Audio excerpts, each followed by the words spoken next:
Welcome to education 360 degree.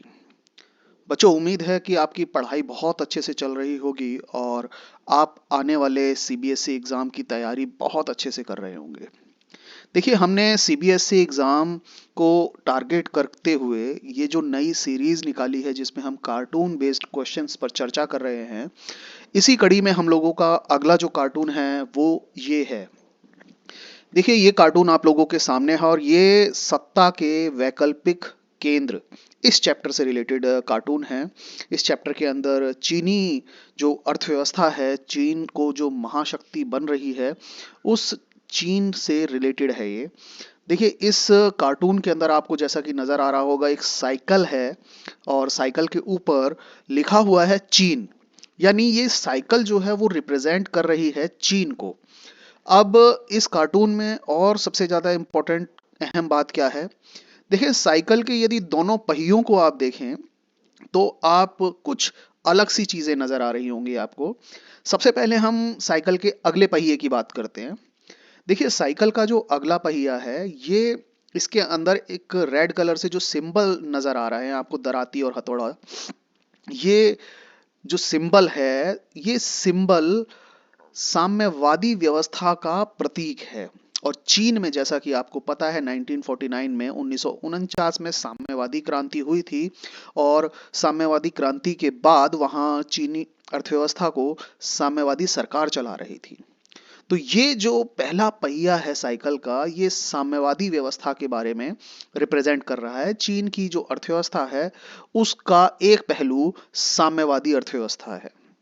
अब चलिए दूसरी तरफ चलते हैं। साइकिल के पिछले जो टायर है, पिछले टायर के हिस्से पर देखिए, साइकिल के पिछले पहिए पर देखिए, यहाँ आपको ग्रीन कलर से डॉलर का सिंबल बना हुआ नजर आ रहा है। तो ये क्या है?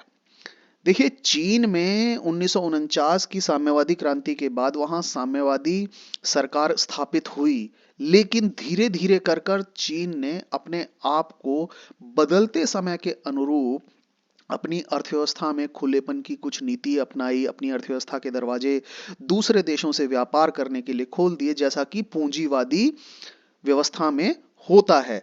और ये जो साइकिल का पिछला पहिया है, ये पूंजीवादी व्यवस्था का प्रतीक है। यानी कुल मिलाकर यदि हम देखें तो हम ये पाते हैं कि चीन की अर्थव्यवस्था इस साइकिल से नजर आ रही है, जिसमें एक पहिया यानी चीन की जो अर्थव्यवस्था है वो दो अलग अलग तरीकों से चल रही है। एक पहिया यानी चीन की अर्थव्यवस्था का एक हिस्सा, एक पहलू ये है कि वो साम्यवादी व्यवस्था पर आधारित है, लेकिन चीन की अर्थव्यवस्था का दूसरा पहलू ये भी है कि चीन की जो अर्थव्यवस्था है वो कहीं ना कहीं पूंजीवादी गुणों को भी अपने अंदर समाहित किए हुए है। और यही कारण है कि बदलते हुए समय में और वर्तमान परिप्रेक्ष्य में यदि हम देखें तो हम ये पाते हैं कि चीन एक बहुत बड़ी अर्थव्यवस्था, आर्थिक महाशक्ति बन चुका है और पूरी दुनिया में सत्ता के एक वैकल्पिक केंद्र के रूप में अपने आप को स्थापित कर चुका है। चलिए, आइए आगे चलते हैं। और अब इस कार्टून को जब मैं पूरी तरह से आपको समझा चुका हूं तो मैं उम्मीद करता हूं कि इससे रिलेटेड क्वेश्चंस पर अब थोड़ी सी चर्चा कर ली जाए और आसानी से अब आप सवालों के जवाब दे पाएंगे। जो क्वेश्चन होंगे इस कार्टून से रिलेटेड, उन पर आप आसानी से आंसर कर पाएंगे। तो देखें, चलिए पहला क्वेश्चन देखते हैं। देखिए, पहला सवाल कह रहा है कि कार्टून में साइकिल का प्रतीक क्या दर्शाता है? तो इसका आंसर बहुत सिंपल सा है, बहुत छोटा सा आंसर है।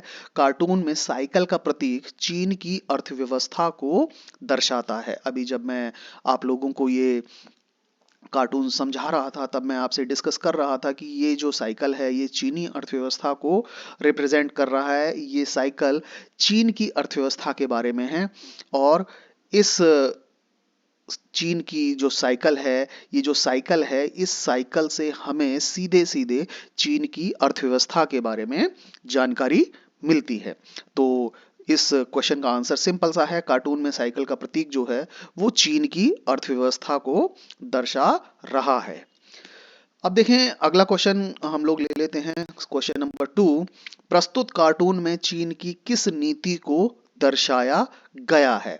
इसका आंसर देखिए, पहले मैं क्वेश्चन का जो आंसर है जो मैंने आप लोगों के लिए तैयार किया है वो पहले आपको पढ़कर सुना देता हूँ, फिर उसे थोड़ा सा एक्सप्लेन करेंगे।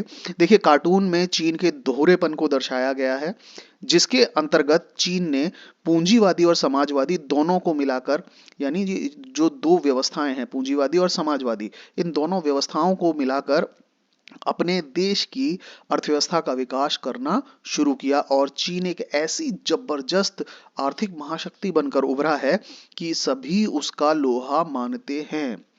चीन की जो अर्थव्यवस्था है उसको बाहरी दुनिया से जुड़ाव, पारस्परिक निर्भरता ने अब यह स्थिति बना दी है कि व्यावसायिक साझेदारों पर चीन का जबरदस्त प्रभाव हो चुका है। और यही कारण है कि जापान, अमेरिका, आसियान और रूस, ये सभी व्यापार के आगे चीन के बाकी विवादों को भूल चुके हैं।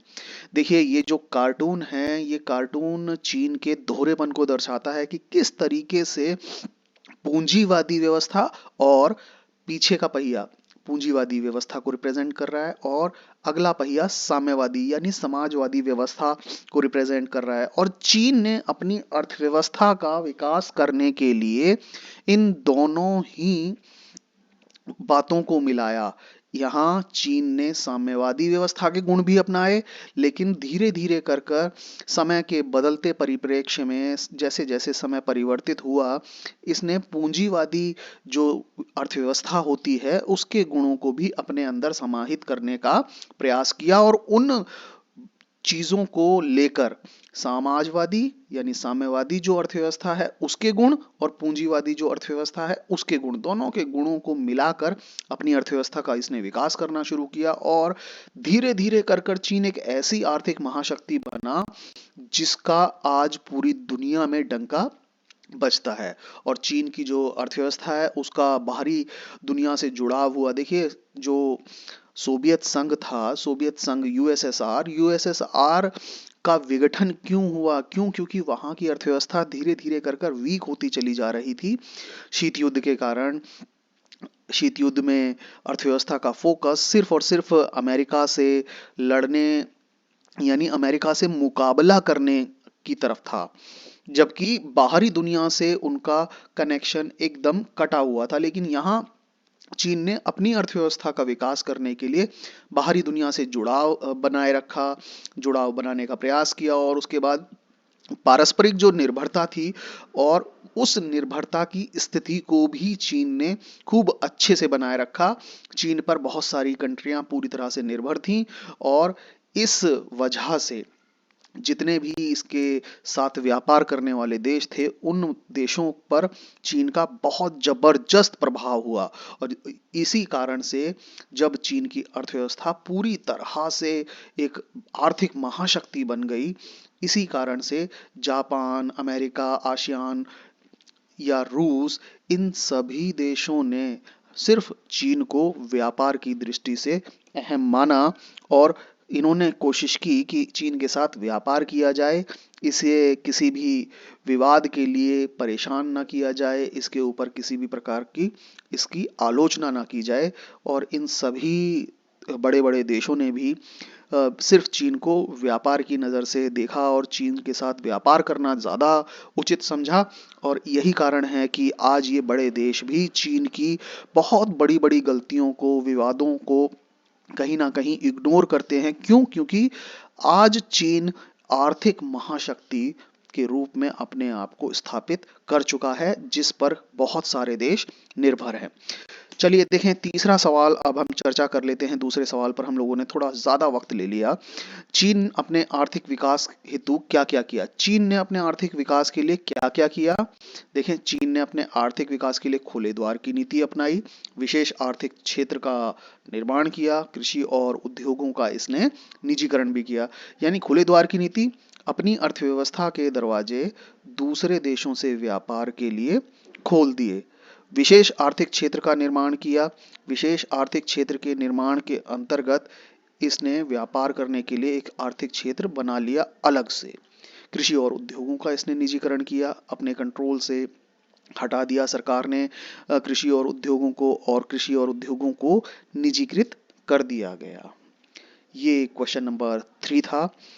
और इन आधारों पर चीन ने अपनी अर्थव्यवस्था का आर्थिक विकास किया।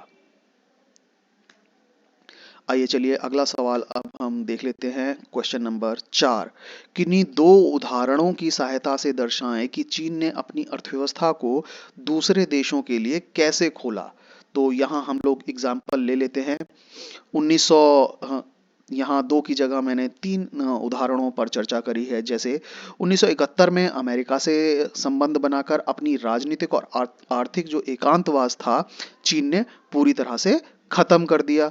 1971 में इसने अमेरिका से जब रिलेशंस बनाए तो वहाँ पहले ये व्यापार करने के लिए दूसरे देशों के साथ करीब नहीं आते थे, लेकिन अपना राजनीतिक और आर्थिक एकांतवास मतलब अब दूसरे देशों से राजनीतिक तौर पर संबंध बनाए, आर्थिक संबंध बनाए, और राजनीतिक आर्थिक जो एकांतवास था, अकेलापन था, उसे इसने खत्म कर दिया। साथ ही साथ 1978 में जो उस समय के 1978 के नेता थे डेंग शियाओपिंग, उन्होंने चीन में आर्थिक सुधारों और खुले द्वार की नीति की घोषणा की थी। देखिए यहाँ आप लोग ये बात ध्यान रखिएगा कि जो पिछले क्वेश्चन की बात की गई है, पिछले क्वेश्चन में कि चीन ने अपने आर्थिक विकास के लिए क्या क्या किया, तो खुले द्वार की नीति की बात करी है, विशेष आर्थिक जोन की बात करी है। यहाँ खुले द्वार की नीति पर भी आपसे कुछ सवाल पूछा जा सकता है कि किसने खुले द्वार की नीति जो है वो घोषणा की। तो यहाँ तत्कालिक जो नेता थे डेंग शियापाओ, उन्होंने चीन में आर्थिक सुधार किए, खुले द्वार की नीति की घोषणा की, और अब यह नीति हो गई है कि विदेशी जो पूंजी है चीन में, वो और प्रौद्योगिकी में निवेश से उच्चतर उत्पादकता प्राप्त की जाए। यानी जो विदेशी पूंजी है और टेक्नोलॉजी है उसमें ज़्यादा से ज़्यादा निवेश किया जाए ताकि प्रोडक्टिविटी ज़्यादा से ज़्यादा बढ़ सके। और बाजार मूलक जो व्यवस्था है, उस व्यवस्था को अपनाने के लिए चीन ने एक बहुत सटीक सा, एक बहुत अच्छा सा तरीका ये आजमाया कि अर्थव्यवस्था को धीरे धीरे कर कर चरणबद्ध तरीके से दूसरे देशों के साथ व्यापार करने के लिए खोला जाए। क्यों? क्योंकि एक साथ खोल दिया और कोई नेगेटिव प्रभाव, नकारात्मक प्रभाव नजर आए तो शायद चीन की अर्थव्यवस्था भी पूरी तरह से डगमगा सकती थी, जैसा कि सोवियत संघ की अर्थव्यवस्था डगमगाई और सोवियत संघ का विघटन हो गया। लेकिन इसने क्या किया, इसने धीरे धीरे कर कर चरणबद्ध तरीके से एक के बाद एक के बाद एक के बाद एक करके इन्होंने अर्थव्यवस्था को चरणबद्ध तरीके से दूसरे देशों से व्यापार के लिए खोला था। देखिए ये 4 क्वेश्चंस मैंने यहाँ आप लोगों से इस कार्टून पर चर्चा की है, और इस कार्टून को मैंने इतने अच्छे तरीके से समझाने का प्रयास किया है आपको कि यदि कोई और प्रश्न घुमा फिरा कर किसी भी तरीके से सीबीएसई आपसे पूछती है तो आप उसका आंसर बहुत आसानी से कर पाएं। देखिए ये चारों क्वेश्चंस मैंने आप लोगों को एक साथ स्क्रीन पर दिखा दिए हैं। आप चाहें तो इनका स्क्रीनशॉट ले सकते हैं, नोट्स में आप लोग इनका इस्तेमाल कर सकते हैं। और यदि आपको ये नोट्स चाहिए इस कार्टून से रिलेटेड तो इस वीडियो के डिस्क्रिप्शन बॉक्स में जाइए, आप वहाँ देखिए एक लिंक आपको इस कार्टून से रिलेटेड नोट्स पर मिल जाएगा, वहाँ से आप इसके नोट ले सकते हैं।